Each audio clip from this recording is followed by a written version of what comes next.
마가복음 11장 15절로 18절 말씀 함께 봅니다. 마가복음 11장 15절로 18절 말씀.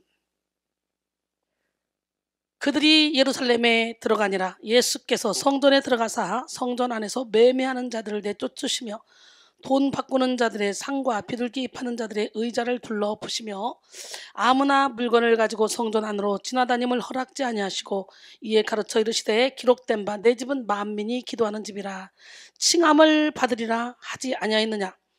너희는 강도의 소굴을 만들었도다 하시매 대제사장들과 서기관들이 듣고 예수를 어떻게 죽일까 하고 꾀하니 이는 무리가 다 그의 교훈을 놀랍게 여김으로 그를 두려워하밀러라.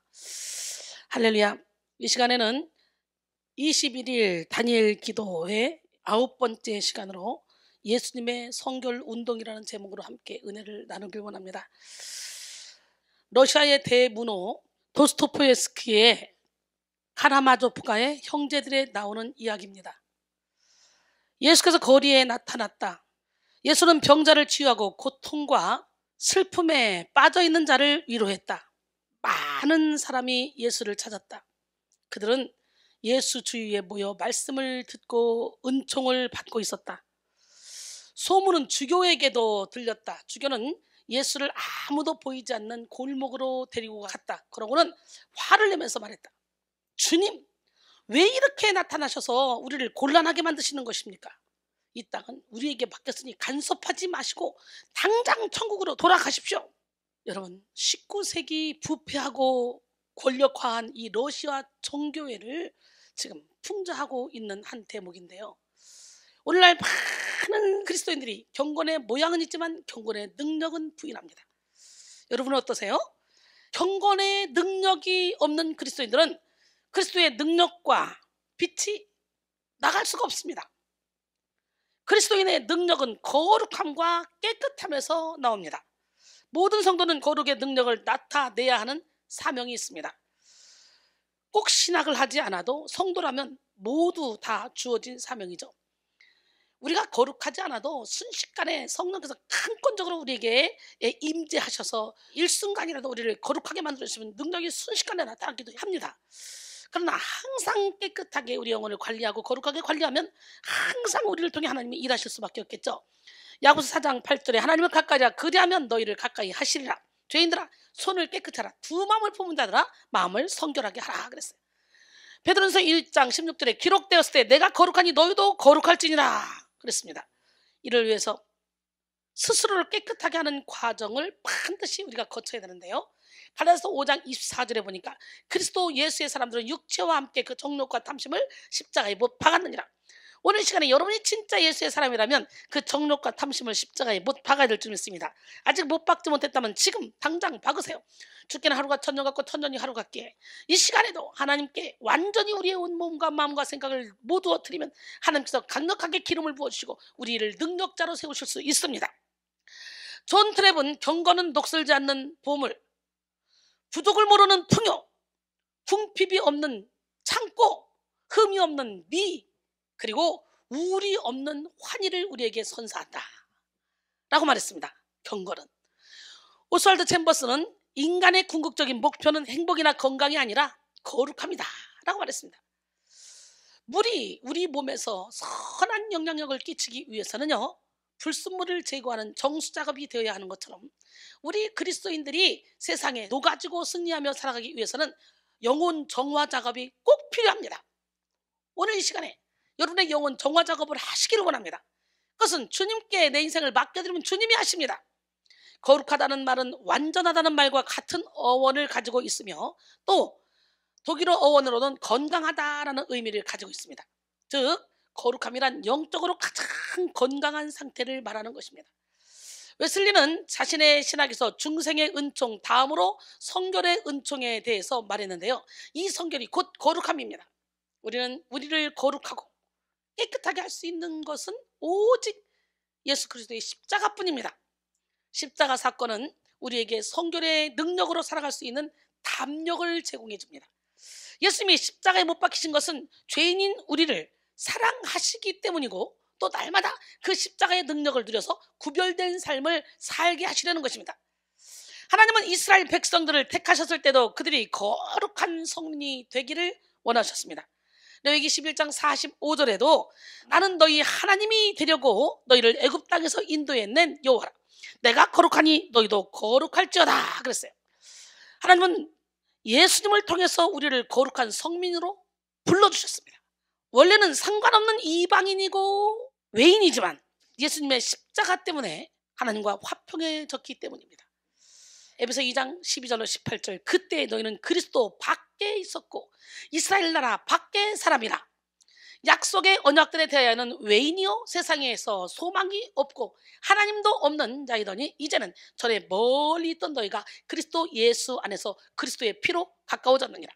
그는 우리 화평이시니라. 둘로 하나를 만드사 원수된 것 곧 중간에 막힌 담을 자기 육체로 허시고 법조문으로 된 계명의 율법을 폐하셨으니 이는 이 둘로 자기 안에서 한 세 사람을 지어 화평하게 하시고 또 십자가로 이 둘을 한 몸으로 하나님과 화목하게 하려 하심이라. 원수된 것을 십자가로 소멸하시고 또 오셔서 먼 데 있는 너희에게 평안을 전하시고 가까운 데 있는 자들에게 평안을 전하셨으니 이는 그로 말미암아 우리 둘이 한 성령 안에서 아버지께 나아감을 얻게 하려 하심이라 그랬어요. 할렐루야. 이를 볼 때 성결은 우리에게 두 가지 사실을 알게 합니다. 첫 번째는 하나님과의 우리 자신의 관계성입니다.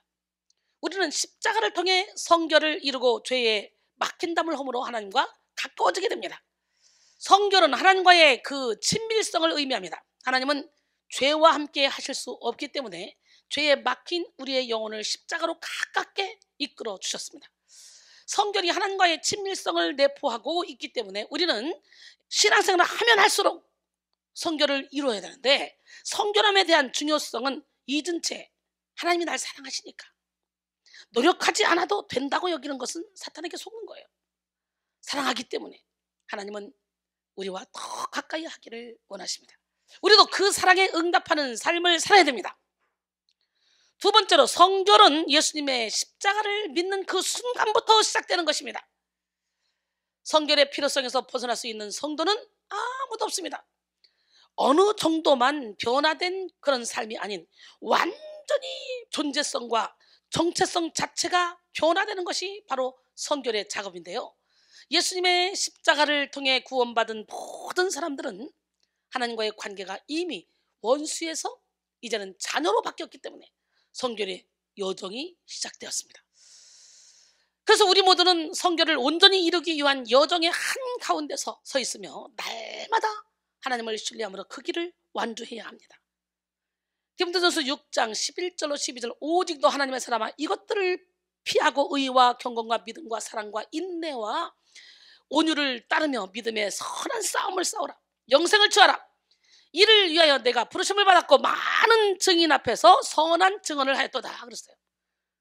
사랑하는 성도 여러분, 근데 이 성결의 여정은 혼자 이룰 수 있는 것이 아닙니다. 결국 우리가 의지를 내어 드릴 때 우리 안에 내주하신 성령 하나님께서 십자가를 통해 이루어 주시는 것입니다.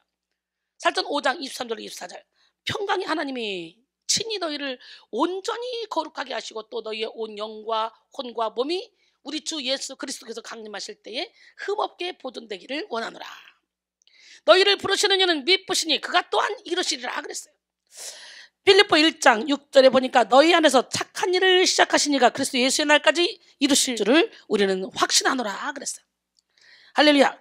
그래서 성결은 예수님께서 우리 안에 내주하시고 동행하심으로 이루어지며 성결한 삶이란 순간순간 오로지 그리스도에게만 의지하는 그런 온전한 신뢰의 생애를 의미합니다.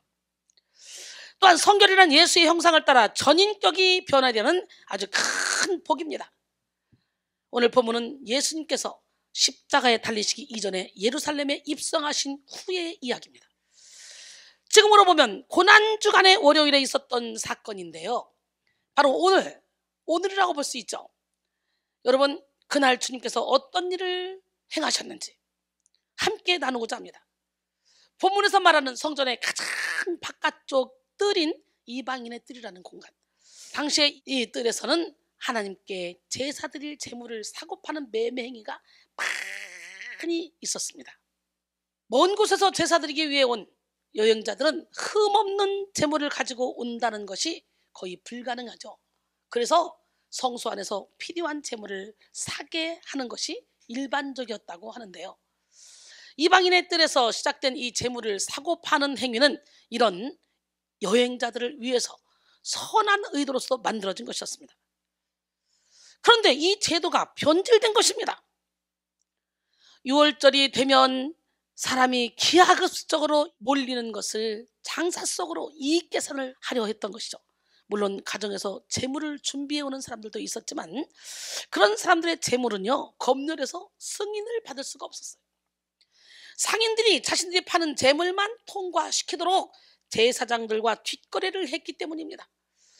이 이익은 대부분 대제사장인 가야바와 그의 장인 아나스에게 들어갔습니다. 본문의 이야기를 통해서 예수님의 성결운동이 우리에게 어떤 교훈을 주시는지 함께 은혜를 나누기를 원합니다. 첫 번째로 예수님의 성결운동은 하나님이 주신 목적을 바로 세우는 것입니다. 목적을 바로 세우는 것. 오늘 본문 마가복음 11장 15절로 16절. 그들이 예루살렘에 들어가니라. 예수께서 성전에 들어가사 성전 안에서 매매하는 자들을 내쫓으시고 돈 바꾸는 자들과 상과 비둘기를 파는 자들의 의자를 둘러 엎으시며 아무나 물건을 가지고 성전 안으로 지나다님을 허락하지 아니하시고, 앞서 말씀드린 것처럼 원래 이방인의 뜰이라고 불리는 성전 뜰에는 멀리서 오는 순례자들을 위한 재물을 팔고 있었습니다. 처음에는 순수한 의도로 시작된 판매였지만 나중에는 주객이 전도되어서 예배를 위한 배려가 아닌 이익과 종교적 의식 그리고 탐욕을 채우기 위한 장소로 변질되었다고 말씀드렸는데요. 예수님은 하나님 앞에 성전이 지어진 본래의 목적을 잃은 그 모습을 보고 참을 수 없었어요. 그래서 거룩한 분노를 냈어요. 세상 사람들이 보면 왜 이렇게 화내지? 라고 생각할 정도로. 마가복음 11장 15절로 16절. 그들이 예루살렘에 들어가니라. 예수께서 성전에 들어가서 성전 안에서 매매하는 자들을 내쫓으시며 돈 바꾸는 자들의 상과 비둘기 파는 자들의 의자를 둘러 엎으시며 아무나 물건을 가지고 성전 안으로 지나다님을 허락지 않았다 그러죠. 성전이라면 성전에 있어야 될 마땅한 것이 있어야 하는데 이 마땅한 것은 없고 없어야 될 것들만 있는 상황입니다. 성전에서 거래되는 모든 것에서 나오는 이윤을 성전 권력자들이 착취하고 있었다는 거죠. 또한 재물을 파는 사람들 뿐만 아니라 이 돈 바꾸는 사람들, 그런 사람들이 있다고 기록되어 있는데요. 여러분, 성전 안에서는 성전에서만 통용되는 이 티릿이라는 성전 화폐가 따로 있었습니다. 순례자들은 그 화폐를 구하기가 어려웠기 때문에 성전에 와서 환전을 해야 했는데요. 환전업을 하고 있는 사람들은 수수료를 많이 챙기고 자리를 차지하기 위해서 사제들에게 뇌물을 바쳤다는 거지. 비둘기 파는 자들과 돈 바꾸는 자들이 같은 선상에서 말씀되고 있는 것은 그들이 모두 비리에 연루되어 있다는 것을 의미하죠. 이때 예수님은 파는 사람들의 상만 둘러 엎으신 것이 아니라 매매하는 자들, 즉 소비자들도 내쫓아버리셨어요. 그것은 파는 자들만 문제였던 것이 아니라 사는 자들도 그 편리함에 익숙해진 사람도 있었고 파는 자들의 탐욕을 묵인하고 있었다는 거지. 예수님이 보시기에는 그들도 똑같았습니다. 우리도 마찬가지로 여러분 잘못되었다는 것을 알고도 묵인하는 것은 하나님이 보시기에 그 죄악을 함께 동참하는 거나 마찬가지예요.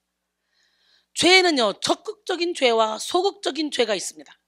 사람들은 보통 회개할 때 적극적인 죄만 회개하죠. 그러나 진짜 내 인생의 원수는 소극적인 죄입니다. 그리스도인으로서 지켜야 될 것은 지키지 않는 것도 소극적인 죄입니다. 적극적으로 나쁜 짓은 하지 않지만 하나님과 상관없는 육적인 모습을 버리지 못하는 것도 죄입니다. 성결에는 두 가지 의미가 있습니다. 소극적인 죄와 적극적인 죄라고 했죠. 성결도 마찬가지죠. 성결도 소극적인 성결과 적극적인 성결, 이게 두 가지가 있어요. 소극적인 성결은 하나님이 싫어하시지 않는 것을 절제하는 것이죠. 그러나 우리는 소극적인 성결뿐만 아니라 적극적인 성결도 이루어야 되는 거예요. 적극적 성결은 적극적으로 행동하는 것입니다. 적극적 성결을 이룬 한 사람은 개인의 변화에만 안주하지 않고 세상을 변화시키는 사명을 감당합니다. 요한 웨슬리는 개인적으로 은혜를 체험하였고 영적 은혜를 입어서 마침내 성결한 은혜를 입었습니다. 그런데 그 성결이 자신 혼자에게만 머물지 않고 그 성결의 힘으로 18세기, 19세기 영국에서 성결 운동을 펼쳐서 사회 변화를 선도했습니다. 내재한 성결의 은혜가 그 안에서만 안주하지 않고 밖으로 표출되고 흘러 넘쳤던 것이죠. 사람은 속에 있는 것이 밖으로 나가게 돼 있어요. 속에서 뜨거운 성령의 은혜가 밖으로 나타나게 되고 마침내 세상의 변화를 선도하기에 이른 것입니다. 그러게 우리도 성결해져서 우리 안에서부터 빛이 나가야 돼. 누가복음 6장 43절로 45절, 못된 열매 맺는 좋은 나무가 없고 또 좋은 열매 맺는 못된 나무가 없느니라. 나무는 각각 그 열매로 하나니 가시나무에서 무화과를, 또는 찔레에서 포도를 따지 못하느니라. 선한 사람은 마음에 쌓은 선에서 선한 것을 내고 악한 자는 그 쌓은 액에서 악을 내나니 이는 마음에 가득한 것을 입으로 말함이라 그랬어요. 오늘 본문에서 예수님이 사랑하는 자들에게도 분노를 나타내신 장면은 죄에 대해서 적극적인 태도를 보이는 모든 사람들에게 주시는 경종이죠. 또 16절에는 아무나 물건을 가지고 성전 안으로 지나다니지 못하게 했습니다. 당시에 성전 뜰은 예루살렘 성과 감람산 사이에 위치해 있었습니다. 그래서 성전 주변에 사는 사람들에게는 성전뜰이 일종의 통행로이자 지름길이었죠. 그러다 보니 성소로 들어가기 위해서 기도로 준비해야 하는 이 성전뜰이 아닌 아무렇지도 않은 마음으로 지나다니는 길로 퇴색하게 되었습니다. 성전을 지나다닌 것 자체가 크게 나무랄 일로 보이지 않을 수 있었지만 예수님은 성전을 성결하게 구별하고자 하는 그런 과정 속에 그 의미를 흐리는 모든 것에 대해서 분노하셨습니다. 예수님의 성결 운동은 이렇게 하나님께서 본래 지으신 목적을 바로잡는 운동이었습니다. 성결은 우리가 가진 하나님의 창조 목적으로 돌아가는 것입니다. 여러분, 하나님의 창조 목적으로 들어가는 것이 성결이에요. 이사야 43장 21절, 이 백성은 내가 나를 위하여 지었나니 나를 찬송하게 하려 합니다. 항상 기뻐하라 시도 말고 더라 범사에 감사라. 이게 하나님의 뜻이죠. 우리가 성결할 때 이렇게 살 수가 있는 거예요. 하나님은 여러분 각자에게 주신 삶의 목적이 있습니다. 그 삶의 목적과 존재 이유가 제대로 잡히지 않으면 영혼이 불안할 수밖에 없어요. 다니엘 임팩트에 하나님의 뜻대로 살아가라에 나오는 글입니다. 하나님의 뜻대로 살아가라. 여기서 많은 크리스천들이 기도해보겠다는 말을 자기 중심적으로 사용하는 경우가 더러 있다. 하나님의 뜻을 알면서도 하기 싫거나 두려워서 아니라고는 말은 못하고 기도해보겠다는 말로 대신한다. 인생의 위기 앞에서 어떤 결정을 내려야 할 때 우리는 항상 기도하며 고민해봐야 한다. 그러나 기도하고 고민해 볼 필요도 없는 것이 있다. 하나님께서 말씀하신 것은 고민하거나 기도할 필요가 없다. 그저 순종만 하면 된다. 많은 사람들이 순종의 대가가 무서워서 자꾸 핑계를 대는 것이다. 우리는 하나님의 뜻대로 살아갈 때 가장 충만한 행복을 누릴 수 있습니다. 내 마음대로 살아야 행복하다고 느끼는 그것이 바로 대표적인 사탄의 속임수입니다. 사탄은 내 욕심과 내 만족, 내 이론을 충족시키는 삶이 가장 자유로운 삶, 가장 행복한 사람이라고 속삭입니다. 베드로전서 2장 16절, 너희는 자유가 있으나 그 자유로 악을 가리는 데 쓰지 말고 오직 하나님의 종과 같이 하라 그랬어요. 갈라디아서 5장 13절에 보니까 형제들아 너희가 자유를 위하여 부르심을 입었으나 그러나 그 자유로 육체의 기회를 삼지 말고 오직 사랑으로 서로 종노릇하라 그랬어요. 인간이 추구하는 뜻과 자유는 아무리 선한 의도를 가지고 있는 것 같아도 죄와 교묘하게 타협되고 융화되어 있습니다. 뭐가 죄고 뭐가 선한 것인지 헷갈리게 되어 있는데요, 이 타협과 악한 융화가 우리를 성결하게 하는데 장애물이 되죠. 우리로 하여금 제대로 된 정체성과 삶의 목적을 잃게 만듭니다. 예수님이 성전을 성결하게 하는 거룩한 분도를 나타내신 것처럼 마음의 성전을 성결하게 하기 위해서 징계의 의미로 고난을 허락하시거나 죄를 깨닫게 하실 때 하나님 앞에 겸손하게 우리의 마음의 무릎을 꿇어야 됩니다. 고린도전서 3장 16절로 20절 보니까 너희는 너희가 하나님의 성전인 것과 하나님의 성령이 너희 안에 계시는 것을 알지 못하느냐? 누구든지 하나님의 성전을 더럽히면 하나님이 그 사람을 멸하시리라. 하나님의 성전은 거룩하니 너희도 그러하니라. 아무도 자신을 속이지 말라. 너희 중에 누구든지 이 세상에서 지혜 있는 줄로 생각하지 말고 어리석은 자가 되라 그랬어요. 그리하여야 지혜로운 자가 되리라. 이 세상 지혜는 하나님께 어리석은 것이니 기록된 바 하나님은 지혜 있는 자들 하여금 자기 꾀에 빠지게 하시는 이시라 하였고, 또 주께서 지혜 있는 자들의 생각을 헛것으로 아신다 하셨느니라 그랬어요. 오늘 여러분 모두가 다 여러분 안에 계신 성령이 탄식하지 않도록 거룩해지길 원합니다. 성령님께 여러분의 인생의 운전대를 맡기길 원합니다. 존 블롬은 죄는 자기 부인만으로 이길 수 있는 것이 아니다. 죄를 이길 수 있는 방법은 하나님의 뜻대로 살고자 하는 열망의 힘으로 이길 수 있다 그랬어요. 죄를 이길 수 있는 방법이 뭐예요? 하나님의 뜻대로 살고자 하는 이 열망이 있어야 된다는 거예요. 할렐루야.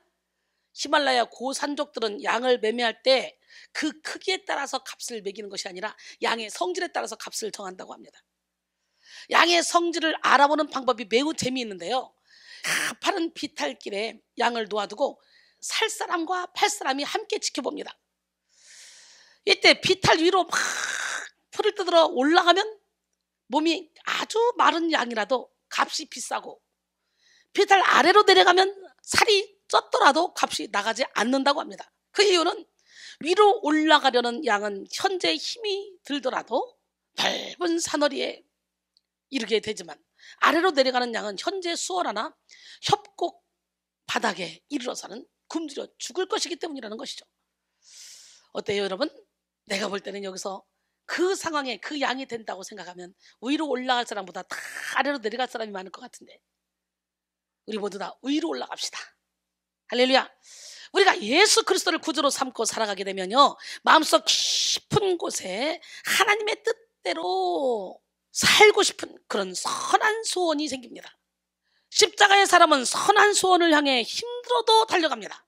그런데 자꾸만 악한 영은 그 선한 소원을 가리고 내 욕심이 그것을 가로막게 합니다. 우리가 아무리 작고 연약한 자라 할지라도 하나님의 영광을 찬송하도록 지음받은 위대한 피조물이라는 사실을 잊지 마시기 바랍니다.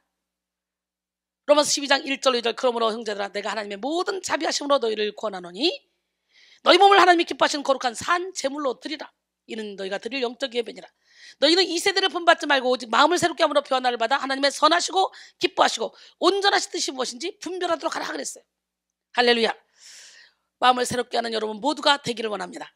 이사야 43장 7절에 내 이름으로 불려지는 모든 자 곧 내가 내 영광을 위하여 창조한 자를 오게 하라. 그를 내가 지었고 그를 내가 만들었느니라 그랬어요.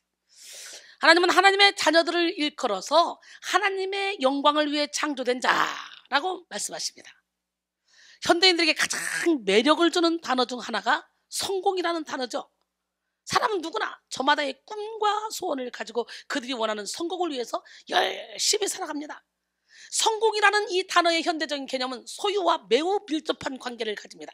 오늘날 사회는 성공을 말할 때 이 사람이 얼마만큼 소유했느냐로 판단하죠.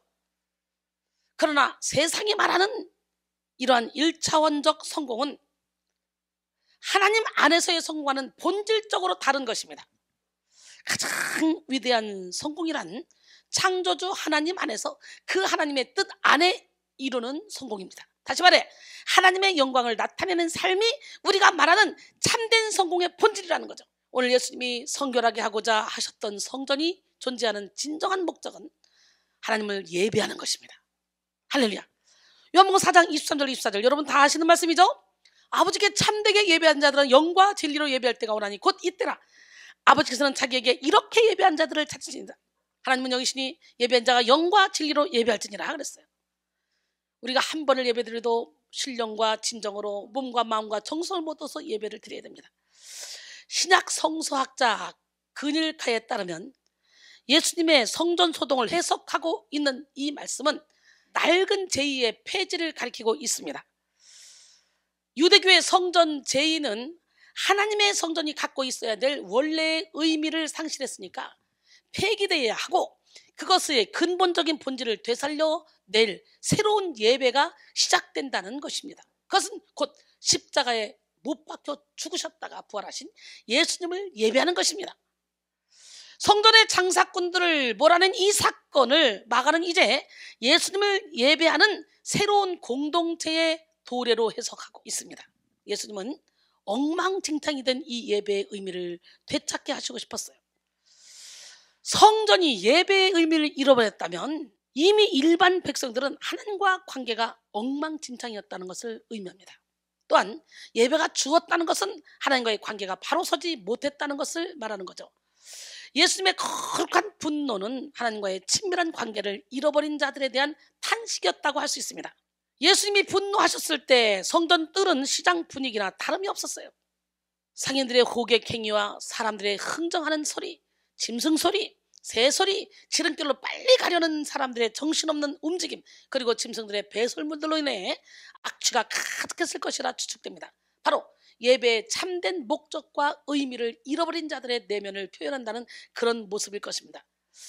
겉으로 보기에는 하나님을 예배하기 위한 목적과 수단을 위해 모인 것처럼 보이지만 실상은 그렇지 않은 것이죠. 예수님의 성결 운동은 이런 더러운 속마음을 뒤집고 변질된 참 의미를 다시 되돌리십니다. 예수님의 속마음은 그거예요. 되돌리시길 원했던 거예요. 예수님이 그들의 상을 둘러붙였을 때 일시적으로 성전 뜰은 더 더러워졌어요. 마찬가지로 예수님이 우리 마음의 온갖 탐욕의 상, 정욕의 상, 교묘한 타협의 상 등등 이론의 상을 둘러 엎으실 때 일시적으로는 더 더러워지는 것처럼 보입니다. 우리가 은혜를 받고 말씀의 빛을 받으면요, 내 안에 죄가 살아나죠. 그래서 영적 전쟁이 들어가는 거죠. 사도 바울도 전에 율법을 깨닫지 못했을 때는 내가 살았더니 계명 이름에 죄는 살아나고 난 죽었다. 자기가 죄인 중에 괴수라는 걸 알게 되잖아요. 여러분, 예수님은 말씀 한마디로도 그들을 깨우칠 수 있었지만 직접 아예 둘러 엎어버렸어요. 누가 볼 때 야, 예수님 진짜 혈기 많네. 어떻게 저렇게 소리를 지르고 저렇게 상을 둘러 엎을 수가 있지? 라고 말할 수도 있겠죠. 그들에게는 재앙같이 여겨졌을 수도 있겠지만 하나님이 보시기에는 진짜 합당한 일이었어요. 거룩한 분노죠. 마찬가지로 우리의 마음속을 둘러 엎으시는 일이 여러분에게는 재앙처럼 느껴질 수 있지만 사실상 하나님이 여러분을 지으신 목적과 뜻을 향해 내딛는 성결의 시작이라는 거지. 그래서 오늘 깨닫는 은혜가 임하기를 원합니다. 하나님이 우리 안에서 성결에 대한 영적 도전을 주시기 시작할 때 가장 먼저 하시는 것은 원래 우리가 가지고 있던 옛사람의 흔적과 육적인 정체성을 갈아엎는 것입니다. 에베소 4장 22절로 24절, 너희는 유혹의 욕심을 따라 썩어져가는 구습을 따른 옛사람을 벗어버리고 오직 너희 심령이 새롭게 되어 하나님을 따라 의와 진리의 거룩함으로 지으심을 받은 새 사람을 입으라 그랬어요. 할렐루야. 여러분, 디모데서 2장 20절로 21절 보니까 큰 집에는 금그릇과 은그릇과 나무그릇과 질그릇도 있어 귀히 쓰는 것도 있고 천히 쓰는 것도 있나니 그러므로 누구든지 이런 것에서 자기를 깨끗하게 하면 귀히 쓰는 그릇이 되어 거룩하고 주인의 쓰심에 합당하여 모든 선한 일에 준비함이 되리라 그랬어요. 오늘 우리 비우는 은혜, 주님께 쓰임받기 위해서 오늘 비웁시다. 예수 안에 있는 우리는 이미 새로운 피조물이 됐어요. 이전 것은 지나갔어요. 고린도서 5장 17절에 그런즉 누구든지 그리스도 안에 있으면 새로운 피조물이라. 이전 것은 지나갔으니 보라 새 것이 되었다 그랬어요.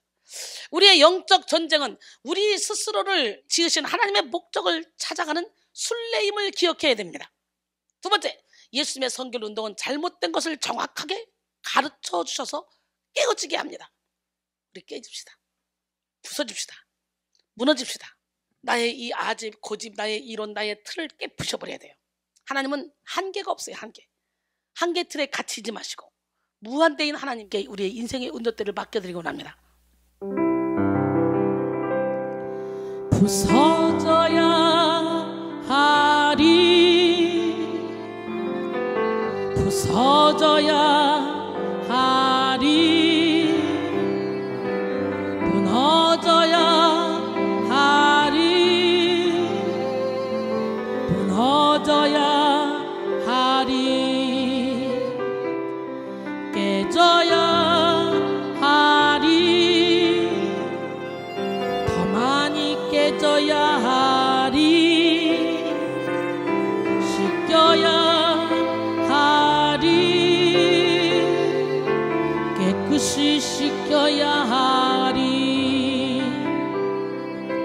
다 버리고 다 고치고 겸손히 낮아져도 주 앞에서 정결타고 자랑짓 못할 거예요. 부서져야 하리,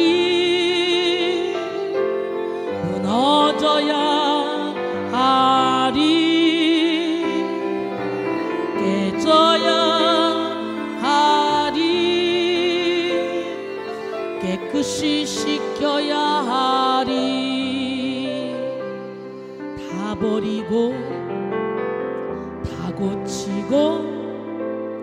겸손히 낮아져도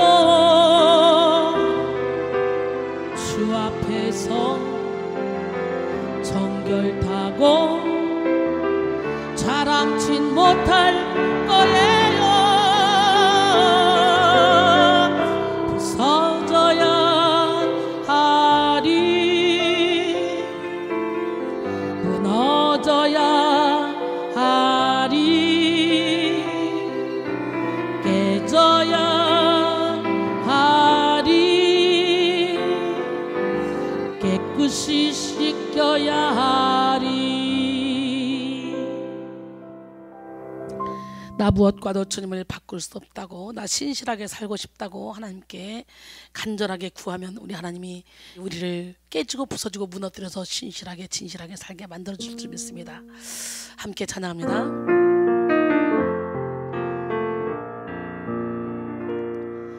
나 무엇과도 주님을 바꾸지 않으리. 다른 어떤 은혜 구하지 않으리. 오직 주님만이 내 삶의 도움이시니 주의 얼굴 보기 원합니다. 아멘. 나 무엇과도 주님을 바꾸지 않으리. 다른 어떤 은혜 구하지 않으리. 오직 주님만이 내 삶의 도움이시니 주의 얼굴 보기 원합니다. 주님 사랑해요.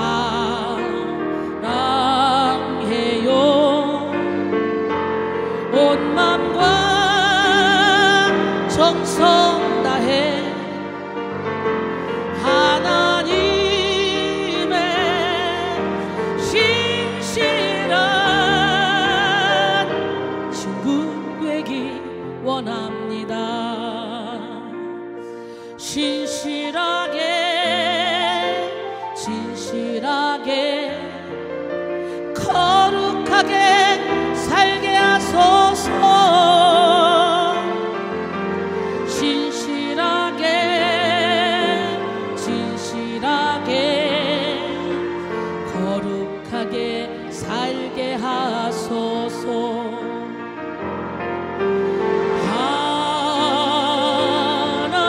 하나님 나의 마음 만져주소서. 하나님 나의 영혼 새롭게 하소서. 신실하게 진실하게 신실하게 진실하게 거룩하게 살게 하소서. 신실하게 진실하게 거룩하게 살게 하소서.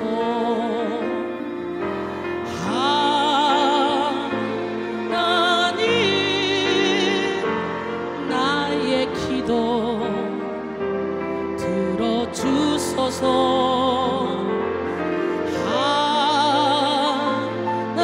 하나님 주의 길로 인도하소서. 오직 주의 사랑에 매여 내 영 기뻐 노래합니다. 이 소망의 언덕 기쁨의 땅에서 주께 사랑 드립니다. 오직 주의 임재 안에 갇혀 내 영 기뻐 찬양합니다. 이 소명의 언덕 거룩한 땅에서 주께 경배드립니다. 주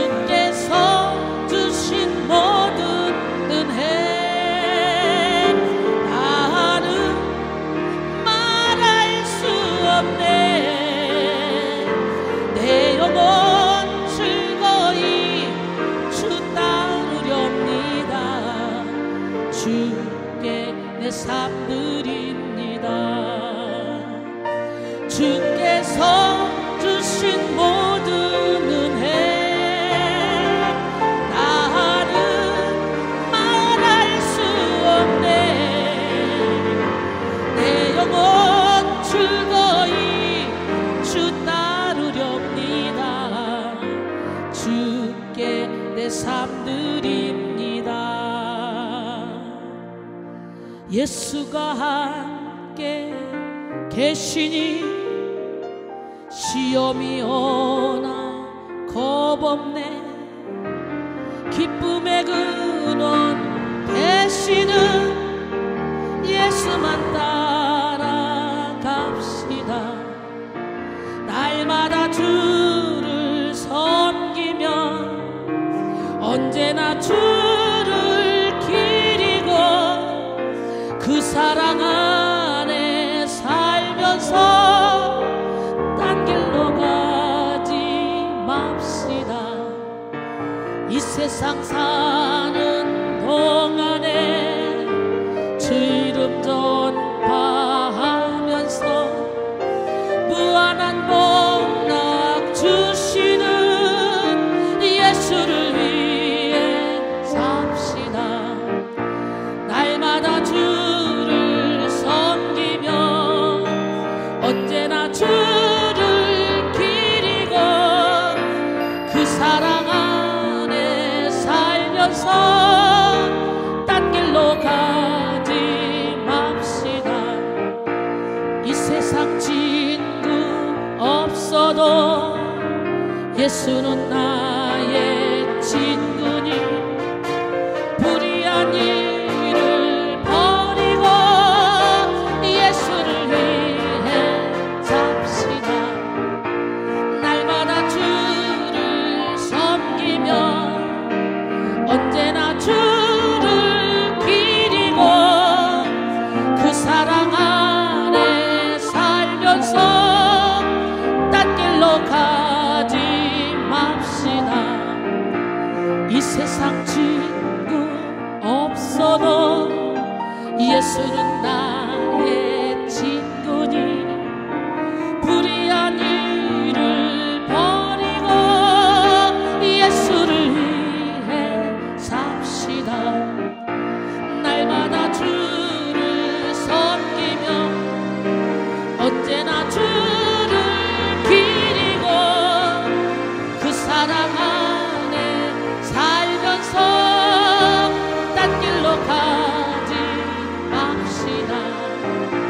주께서 심판하실 때 잘했다 칭찬하리니 이러한 상급 받도록 예수를 위해 삽시다. 날마다 주를 섬기며 언제나 주를 기리고 그 사랑 안에 살면서 딴 길로 가지 맙시다. 금그릇 은그릇 질그릇과 나무그릇 귀히도 쓰고 전이도 쓴다네. 금그릇이 좋을까 은그릇이 좋을까 주님 쓰기에 합당하려면 깨끗한 게 문제지. 준비합시다. 깨끗하게 비웁시다. 나의 사랑 주께 쓰임받기 위하여 준비합시다. 깨끗하게 비웁시다. 선한 천지기의 사업 맡기려고 합니다. 금그릇 은그릇 질그릇과 나무그릇 귀히도 쓰고 전이도 쓴다네. 금그릇이 좋을까 은그릇이 좋을까 주님 쓰기에 합당하려 깨끗한 게 문제지. 준비합시다. 깨끗하게 비웁시다. 나의 사랑 주께 쓰임받기 위하여 준비합시다. 깨끗하게 비웁시다. 선한 점지기에 사명 맡기려고 합니다. 아멘. 바로 지금 우리 준비합시다. 깨끗하게 비웁시다. 하나님은 깨끗한 사람을 쓰십니다. 우리 하나님 멋쟁이 하나님 살아계십니다. 그리스도인들 중에는 신비적인 체험을 강조하고 중요하게 생각하는 사람도 있죠. 그들은 자신이 성결해지기 위해서 고행과 겉으로 보여지는 행동을 조심하고 신비롭게 스스로를 외부 세계와 차단하기도 합니다. 그런데 진짜 성결해지는 것은 자신을 외부와 차단하고 고행하는 것이 아니라 자신의 내면을 들여다보고 잘못된 것을 정확하게 깨닫는 것입니다. 한마디로 깨져야 합니다. 깨져야. 성결은 아주 현실적이고 실제적으로 우리 삶에서 나타나는 인격과 기질, 본성에 큰 영향을 미칩니다. 오늘 우리 깨집시다. 무너집시다. 죽읍시다. 우리 한번 뜨겁게 찬양해 볼까요? 죽어라. 날마다 죽어라. 우리 이제 가야 할 그 길은 천국 가기 위하여 가는 길. 나를 위해 죽으신 예수님 때문에 구원받기 위하여 가는 길. 날마다 죽어라. 날마다 죽어라. 죽어라. 나를 위해 죽으신 예수님 때문에 날마다 죽어라. 죽어라. 이제 가야 할 그 길은 영혼을 위하여 가는 길. 나를 위해 죽으신 예수님 때문에 생명을 위하여 가는 길. 나팔을 불어라. 나를 구원하신 예수님 때문에 나팔을 불어라. 날마다 죽어라. 날마다 죽어라. 나를 위해 죽으신 예수님 때문에 날마다 죽어라.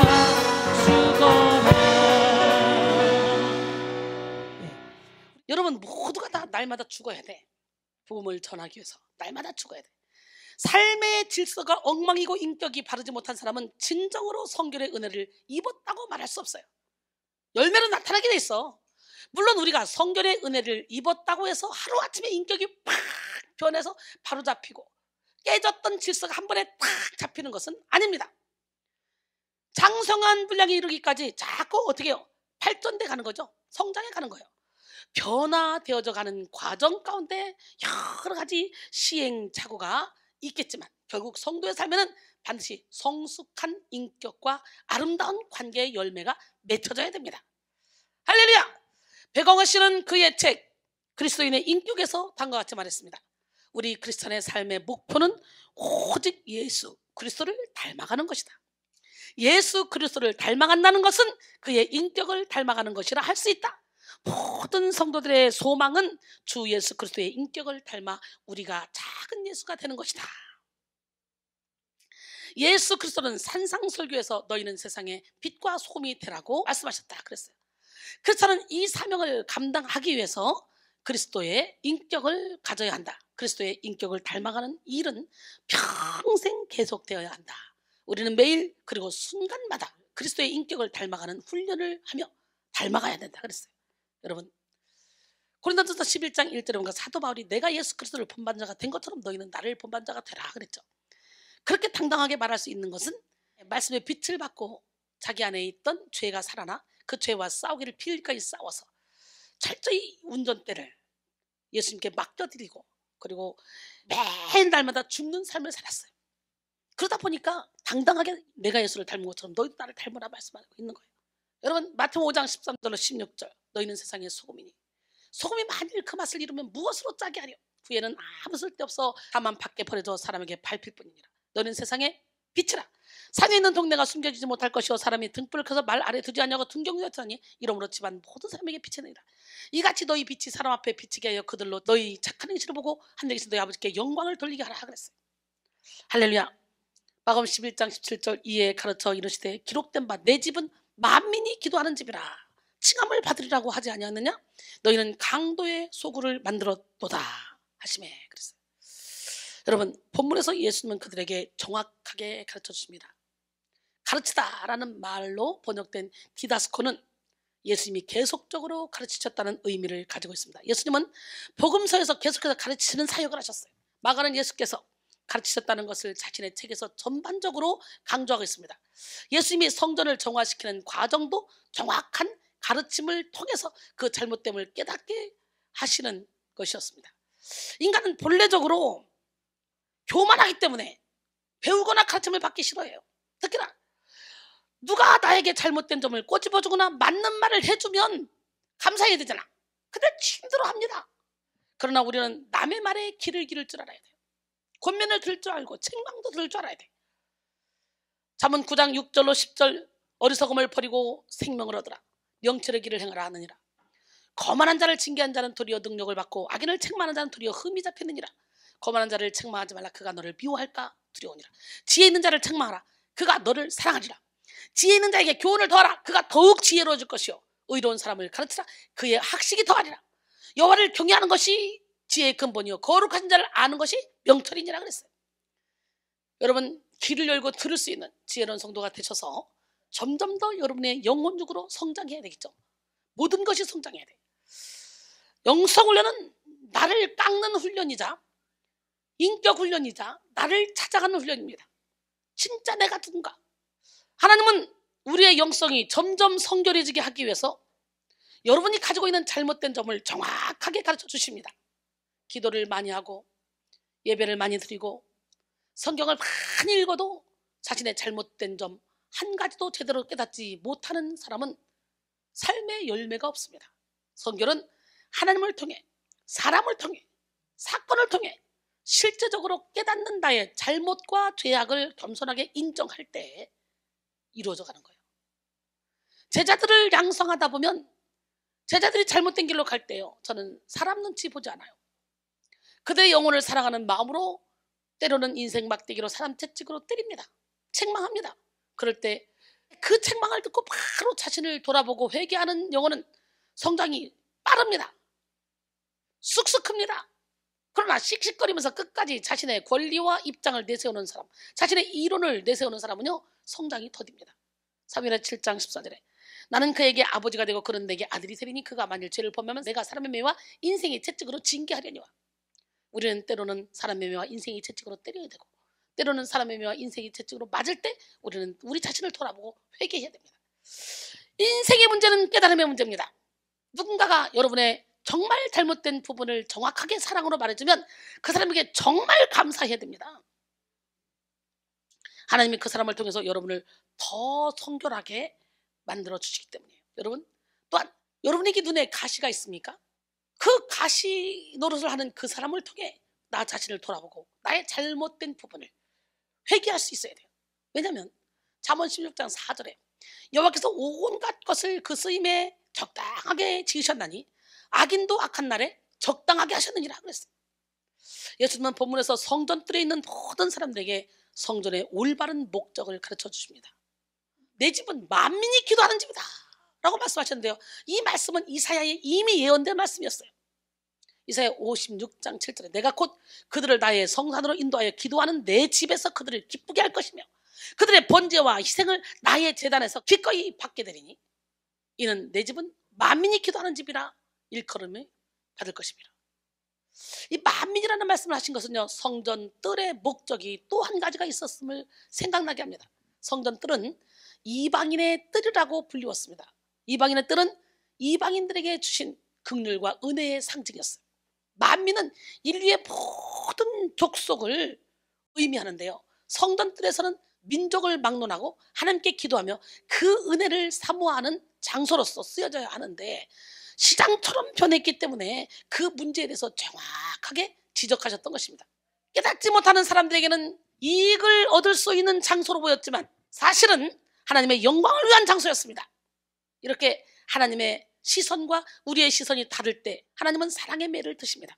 또한 하나님의 관심과 우리의 관심이 다르면 하나님이 우리의 육적인 관심을 돌이키시기 위해서 여러 가지 방법으로 가르쳐 주십니다. 우리 스스로 성결해질 수 없지만 하나님의 세밀하신 가르침과 인도하심이 있으면 우리도 하나님의 때에 신의 성품에 참여한 하나님의 일꾼이 될 수 있습니다. 베드로서 1장 4절로 7절 이로써 그 보배롭고 지극히 큰 약속을 우리에게 주사 이 약속으로 말미암아 너희가 정욕 때문에 세상에서 썩을 것을 피하여 신성한 성품에 참여한 자가 되게 하려 하시느니라. 그러므로 너희가 더욱 힘써 너희 믿음의 덕을 덕의 지식을 지식의 절절 절제의 인내를 인내의 경건을 경건의 형제 우애를 더하라. 저는 이 말씀을 너무너무 좋아해요. 오늘 여러분 모두가 다 신의 성품에 참여하기까지 철저히 깨지고 부서지고 무너지고 하나님만 의지합시다. 하나님은 우리의 잘못된 점을 정확하게 가르쳐 주실 때 그 특징이 있습니다. 예수님의 가르침은 첫 번째 영적인 권위가 있습니다. 영적인 안내자는요, 영적인 권위를 가지고 사역해야 돼요. 영적 지도자의 사역에는 반드시 영적인 권위가 뒤따라야 됩니다. 많은 사람들이 예수님의 가르침에 놀랐습니다. 왜냐하면 사람들은 예수님의 설교에는 과거에 오랫동안 들어왔던 바리새인들의 설교와 다른 뭔가가 있음을 발견했기 때문이에요. 바리새인들은 많은 성경적 지식을 갖고 있었고 성경 지식 정말 탁월했잖아요. 물론 예수님도 그들보다 더한 성경 지식을 가지고 계셨지만 사람들이 예수님을 보고 놀란 것은 그분의 탁월한 성경 지식 때문이 아니라 예수님의 말씀에 뒤따르는 영적 권위였다는 거예요. 권위. 오늘 영적 권세가 여러분에게 있기를 원합니다. 본문에서 예수님은 거룩한 분노를 내실 때 사람들의 눈치를 전혀 보시지 않고 상을 둘러 엎어버렸어요. 인간적인 눈으로 봤을 때는 혈기를 부리는 것처럼 보인다니까 아까도 말했지만 그렇지만 그렇지 않습니다. 예수님의 행동에는 영적인 권세가 있었기 때문에 그것이 사람들에게 울림이 되고 가르침이 되었습니다. 마가복음 7장 24절 29절 그러므로 누구든지 나의 이 말을 듣고 행하는 자는 그 집을 반석 위에 지은 지혜로운 사람 같으니 비가 내리고 창수가 나고 바람이 불어 그 집에 부딪히되 무너지지 아니하나니 이는 주추를 반석 위에 놓은 까닭이요 나의 이 말을 듣고 행하지 아니한 자는 그 집을 모래 위에 지은 어리석은 사람 같으니 비가 내리고 창수가 나고 바람이 불어 그 집에 부딪히며 무너져 그 무너짐이 심하니라.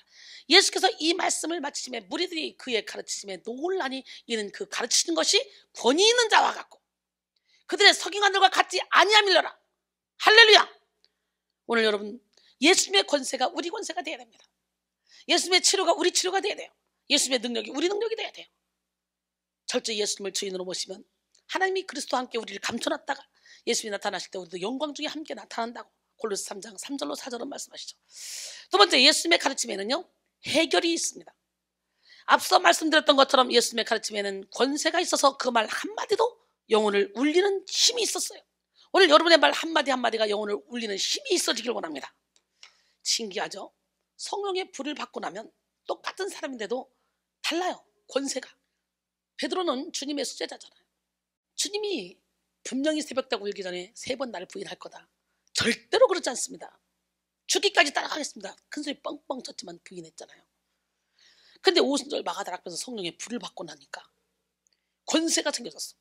그래서 베드로가 막 설교를 하니까 막 3,000명, 5,000명 회개하고 돌아오는 역사가 일어나고 성전 비문에 있는 안전뱅이 막 일어나 걸어라 벌떡 일어나 걷고 뛰고 뭐 이런 역사가 일어나. 하다못해 사도행전 5장 15절로 16절 보니까 사람들이 막 여러 가지 귀신 들린 자, 병든 자 다 데려다 들것에 데리고 오니까 그림자라도 밟으려고. 그러니까 세상에 베드로가 지나갈 때 그림자만 밟아도 모든 사람들 병이 다 나아버리는 역사가 일어나. 성령의 충만함을 받으면 하나님은 우리를 통해 멋진 일을 행하십니다. 오늘 이 시간에 여러분 모두가 다 성령의 강력한 기름 부음을 받기를 원합니다. 그래서 영혼이 매여 있는 사람들은 그 가르침을 듣고 매인 것을 해결받습니다. 성전을 더럽히고 있는 잘못된 문제들이 예수님의 가르침 한마디로 드러났고 그것이 성전을 정화하는 사건이 되었어요. 세 번째, 예수님의 가르침에는 하나님 나라의 법이 회복됩니다. 내 마음대로 내 법대로 살았던 사람들이 하나님이 허락하신 가르침을 받고 나면 그 마음의 법이 성령의 법으로 바뀝니다. 내 마음, 내 법이라고 여겨왔던 모든 생각과 이론은 사실 죄의 법입니다. 왜냐하면 우리가 죄 중에 태어났어요. 보혈의 씻겨지지 않은 우리의 생각은 무조건 다 틀려요. 우리의 마음도 틀려요. 로마서 6장 6절로 11절 우리가 알거니와 우리의 옛사람이 예수와 함께 십자가에 못 박힌 것은 죄의 몸이 죽어 다시는 우리가 죄에게 종노릇하지 아니하리 하매니 이런 죽은 자가 죄에서 벗어나 의롭다 하심을 얻었습니다. 만일 우리가 그리스도와 함께 죽었으면 또한 그와 함께 살 줄을 믿노니 이는 그리스도께서 죽은 자 가운데서 살아나셨음에 다시 죽지 아니하시고 사망이 다시 그를 주장하지 못할 줄을 알미로라. 그가 죽으심은 죄에 대하여 단번에 죽으시며 그가 살아계심은 하나님께 대하여 살아계심이니 이와 같이 너희도 너희 자신을 죄에 대하여는 죽은 자요 그리스도 예수 안에서 하나님께 대하여는 살아있는 자로 여길지어다. 할렐루야. 우리가 계속해서 십자가의 복음을 가르침 받아야 하는 이유는 십자가가 자꾸만 죄의 법에 이끌리는 우리를 하나님의 법으로 인도하기 때문입니다. 로마서 8장 1절로 2절 그러므로 이제 그리스도 예수 안에 있는 자에게는 결코 정죄함이 없나니 이는 그리스도 예수 안에 있는 생명의 성령의 법이 죄와 사망의 법에서 너를 해방하였습니다. 할렐루야. 사랑하는 성도 여러분, 우리도 성결의 과정을 경험하는 이 신앙생활 가운데서 하나님이 우리에게 주시는 가르침, 그 뼈아픈 가르침을 받고 변화돼야 돼요. 잘못된 것을 지적받는 것이 쉬운 일은 아니죠. 자존심 상하죠. 나의 상처가 가만두지 않죠. 아유, 또 그래. 내가 뭐 할 수 있는 게 있어. 나는 항상 그래. 어디 가든지 그래. 가만두지 않아요. 왜곡된 해석을 만들고 필요 이상으로 아프고 힘들게 만들기도 합니다. 그러나 우리를 위해 십자가에 몸바쳐 피 흘려 사랑하신 그 예수님의 사랑을 다시 한번 기억하십시오. 그 가르침을 통해 새롭게 변화되고 성결에 한 걸음 한 걸음 가까이 나가게 될 줄 믿습니다. 에베소 5장 13절에 그러나 책망을 받는 모든 것은 빛으로 말미암아 드러나니 드러나는 것마다 빛이니라 그랬어요. 히브리서 12장 11절에 무릇 징계가 당시에는 즐거워 보이지 않고 슬퍼 보이나 후에 그로 말미암아 연단받은 자들은 의와 평강의 열매를 맺느니라 그랬어요. 다음에 예수님의 선결운동은 또 교묘하게 숨은 악한 의도를 드러내고 멸합니다. 여러분, 은혜를 받으면 죄가 살아나죠. 숨은 악한 의도까지도 다 드러나게 돼 있어요. 하나님은 드러내야 고치는 분이에요. 말씀의 빛이 들어가면 들어갈수록 어둠이 드러나게 돼 있어요. 피하지 마세요. 빛 가운데 더 가까이 가세요. 철저히 자기 자신에 대해서 절망해야 하나님께 소망을 주는 거예요. 조나단 에드워드는 다음과 같이 말했습니다. 하나님의 말씀은 우리 마음의 생각과 의도를 드러내는데 물론 말씀 자체가 그것을 직접 나타내는 것은 아닙니다. 말씀은 우리의 마음을 조명하며 그 안에 있는 욕망과 유혹을 볼 수 있도록 도와줍니다. 성경에서 하나님이 때때로 사람들을 시험하신다고 말씀하시는 것도 이 때문이죠. 하나님은 뭔가를 더 캐내기 위해 사람을 시험하시지 않습니다. 그분은 사람이 스스로 자신의 참모습을 깨달을 수 있도록 또는 다른 사람들에게 그 실상을 드러내기 위해서 우리를 시험하십니다. 마가복음 11장 18절 오늘 본문이죠. 대제사장들과 서기관들이 듣고 예수를 어떻게 죽일까 하고 꾀하니 이는 무리가 다 그의 교훈을 놀랍게 여김으로 그를 두려워하밀러라 그랬어요. 오늘 본문 마지막 절에서 대제사장과 서기관들은 옳은 말씀만 전하시는 예수님께 굴복하지 않았습니다. 왜냐하면 사람들은 자신의 마음속 숨은 의도가 드러나는 것을 극도로 싫어하기 때문이에요. 대제사장과 서기관들은요, 백성들이 존경하는 사람들이었잖아요. 그들의 행동은 신령한 차원에서 해석되어졌기 때문에 사실상 모든 일들이 정당화되었습니다. 대제사장과 서기관들은 암묵적으로 이런 만행을 용인하고 부추기는 숨은 원흉이었습니다. 예수님은 이런 숨은 악한 의도를 알고 계셨어요. 그리고 과감없이 성전 뜰이 강도의 소굴이 되었다고 탄식하셨습니다. 그들의 마음은 이미 사탄에게 사로잡혀 있었기 때문에 이런 정확한 영적 진단을 받아도 들을 수 있는 귀가 없었어요. 시편 58편 1절로 5절 보니까 통치자들아 너희가 정의를 말해야 하거늘 어찌 잠잠하냐. 인자들아 너희가 올바르게 판결해야 하거늘 어찌 잠잠하냐. 아직도 너희가 중심에 악을 행하며 땅에서 너희 손으로 폭력을 달아주는도다. 악인은 모태에서부터 떨어졌으며 나면서부터 곁길로 나아가 거짓을 말하는도다. 그들의 독은 뱀의 독 같으며 그들은 귀를 막은 귀머거리 독사 같으니 술사에 홀리는 소리도 듣지 않고 능숙한 술객의 요술도 따르지 아니하는 독사로다 그랬어요. 여러분, 아무리 들어도 귀머거리 독사처럼 안 들립니까? 오늘 예수 이름으로 귀머거리 독사를 몰아내시기 바랍니다. 여러분, 바른 말을 해야 되는데 괜히 핍박을 받았고 못합니까?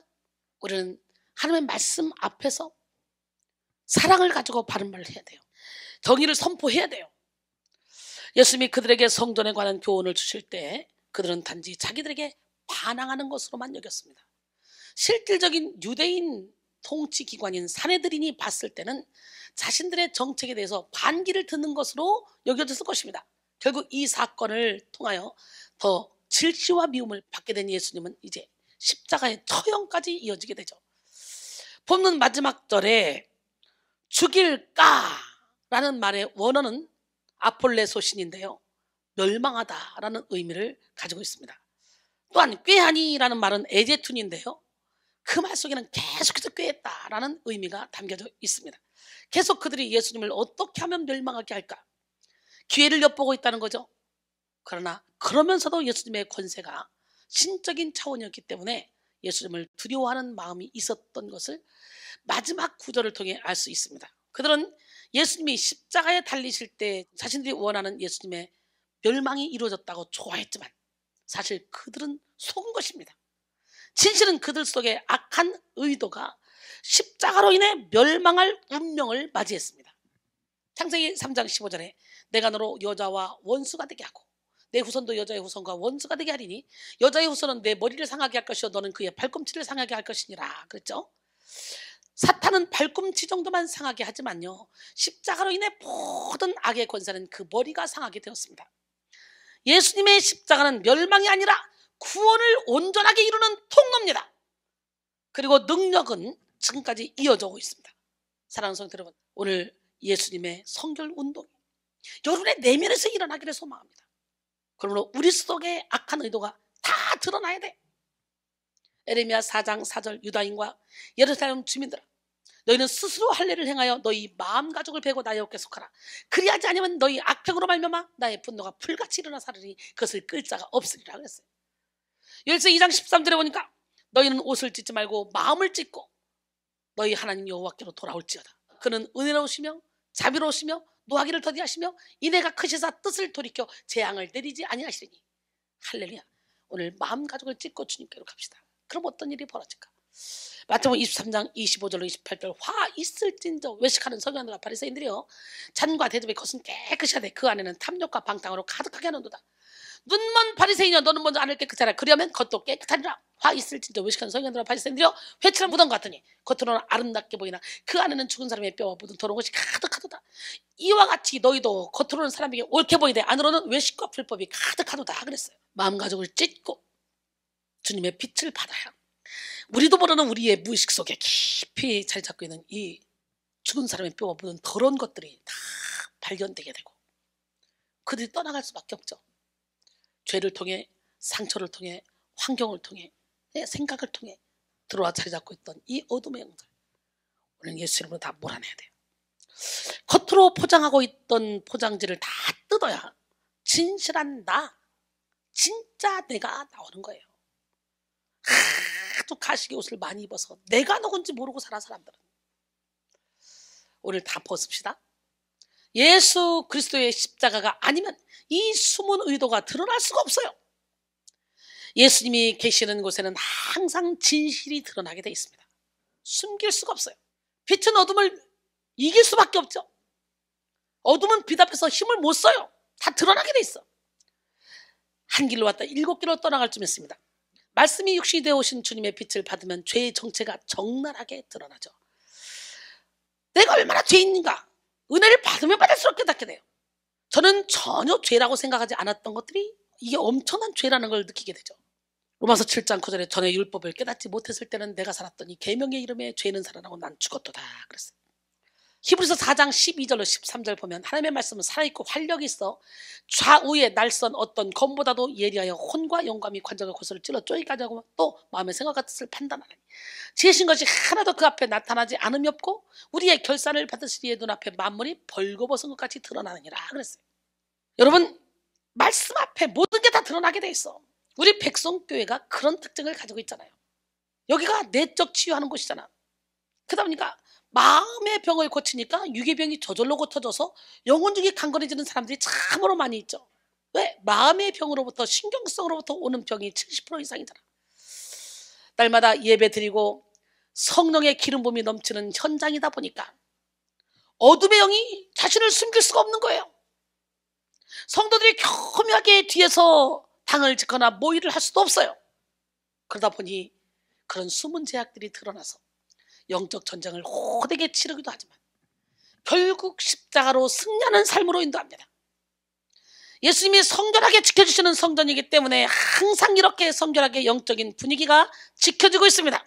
지금은 당장 코로나19 때문에 다 같이 함께 목소리 높여 찬양하며 예배하며 모일 수가 없지만 지금도 백성교회는 이 성전을 기도하는 곳, 성결한 곳으로 지켜가기 위해서 최선을 다하고 있습니다.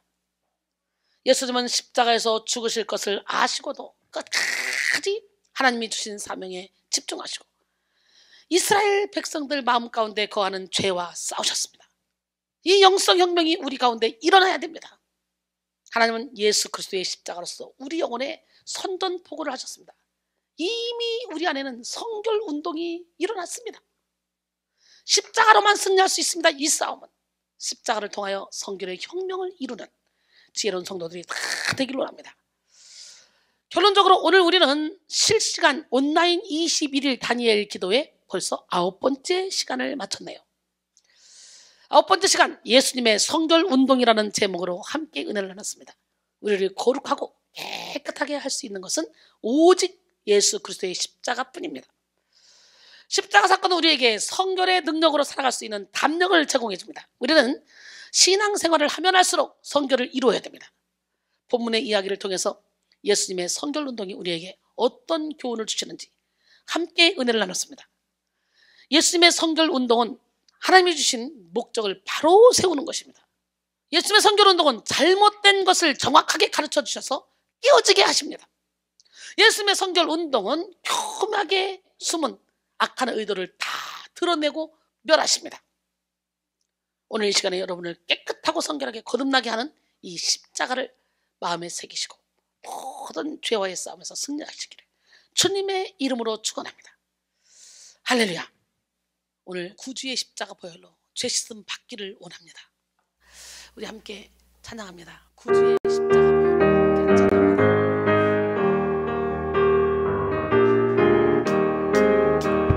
구주의 십자가 보혈로 죄 씻음 받기를 원하네. 내 죄를 씻으신 주 이름 찬송합시다. 찬송합시다.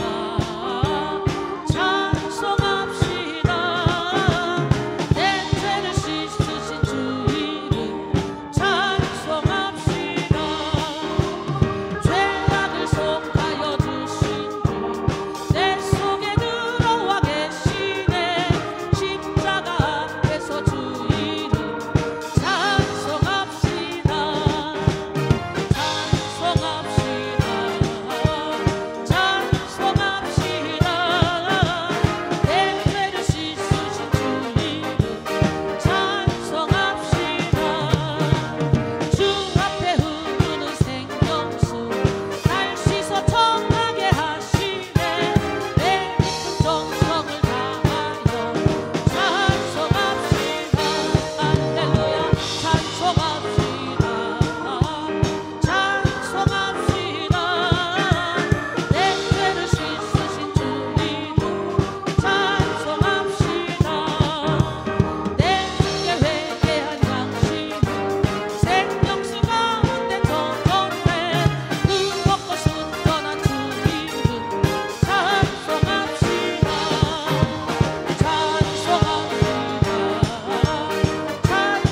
찬송합시다. 내 죄를 씻으신 주 이름 찬송합시다.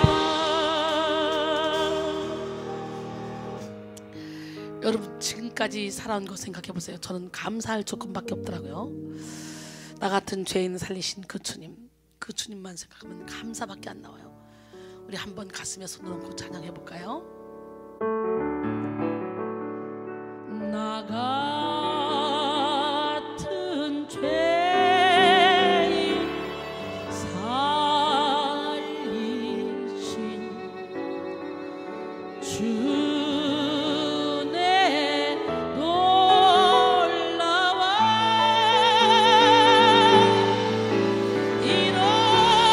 잃었던 생명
날이 저물어갈 때, 빈들에서 걸을 때, 그때가 하나님의 때. 예, 함께 찬양합니다. 찬양하면서 준비하신 예물을 올려드립니다. 날이 저물어갈 때, 빈들에서 걸을 때, 그때가 하나님의 때. 내 힘으로 안 될 때, 빈손으로 걸을 때, 내가 고백해 여호와 이래. 주가 일하시네, 주가 일하시네. 주께 아끼지 않는 자에게. 주가 일하시네, 주가 일하시네. 신뢰하며 걷는 자에게. 우리 모인 이곳에 주님 함께 계시네. 누리네 아버지